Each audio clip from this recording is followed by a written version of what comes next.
who was the most powerful Sith? Vitiate, Nihilus and Palpatine, 3 of the strongest Sith Lords to ever live. While other legend Sith Lords such as Tulak Horde, Revan and Darth Caedus were powerful and gifted with the lightsaber, the 3 Sith we are discussing today mastered the power of the Force to such an extent they could decimate millions just with the power of their minds. But out of the 3, who was the most powerful? In this video, we will look at their mastery of the Sith art and their achievements to try to answer this long debated question. The raw power of these Sith was immense, and it is a close call between the 3 Dark Lords.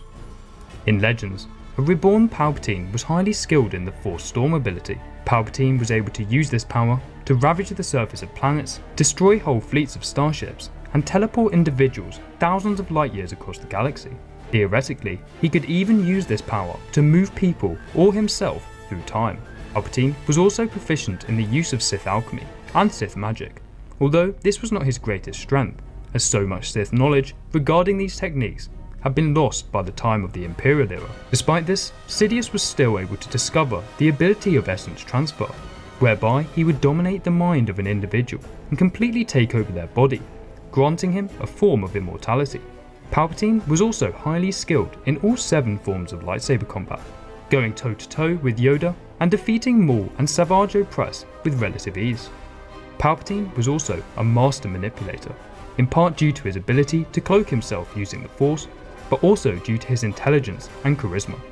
This meant Sidious was the only successful Sith to destroy the Republic and utilised a galaxy's worth of resources to create many dark side abominations and technological terrors. While this is obviously not his own direct power, his skills as a Machiavellian politician certainly granted him more power than any dark side ability ever did. During his final death, it took the combined might of all the deceased Jedi to vanquish his spirit to chaos and prevent him from ravaging the galaxy once again. So how does this compare to Vitiate? Vitiate was also highly skilled in dominating the minds of his opponents, even more so than Palpatine. He was so powerful in fact that he dominated the minds of 8,000 fellow Sith, using it to create a ritual that consumed their spirits and destroyed the entire planet of Nethema. Vitiate did this to grant himself near immortality and increased darkside power, feeding upon their spirits to live for 1,000 years.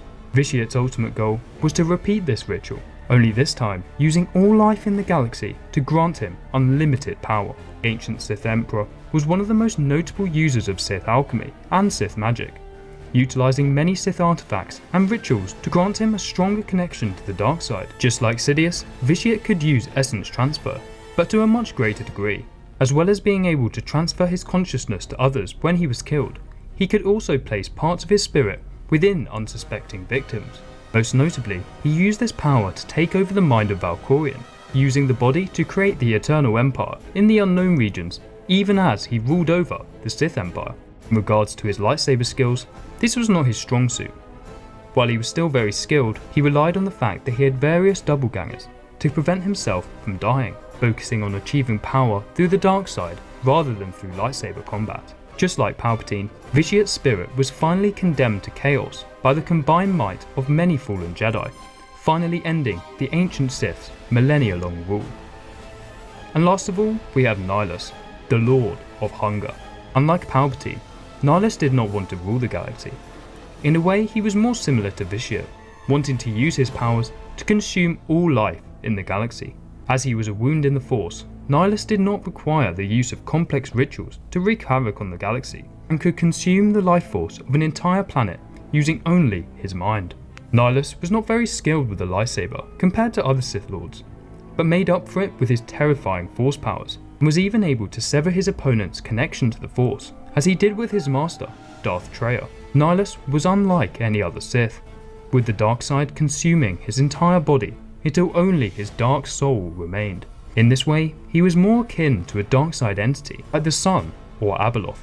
Nihilus was even able to live on after death as a Force ghost, a feat that was rarely achieved by any Sith.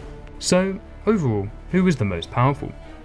In terms of pure strength in the Force, this has to go to Nihilus due to his innate ability to strip a planet of life. However, in terms of skill with the Force, this would have to go to Vitiate. He was the most gifted Sith in the use of more complex dark side abilities, such as Sith alchemy and Sith magic. While Palpatine was powerful, he could not compete with Nihilus' ability to destroy planets, or Vitiate's skill with the dark side. However, Palpatine was unlike these two Sith. He was a scheming politician, and used manipulation to achieve more power than any other Sith in history. So really, it depends on your definition of power. In terms of lightsaber combat, Palpatine would almost definitely be able to defeat both of them. However, as these individuals are all very powerful in the Force, I think a fight purely using lightsabers is unlikely. In a one-on-one fight using the dark side, Vitiate or Nihilus would almost definitely beat Palpatine. I also think Vitiate would most likely be able to use his power to dominate minds to defeat Nihilus, as he did with Revan, making Vitiate the most powerful Sith in terms of dark side powers. Anyway, that's just my opinion, guys. Who do you think is the most powerful? Let me know who you think would win and why in the comments section below. Thanks for watching, guys, and as always, may the Force be with you.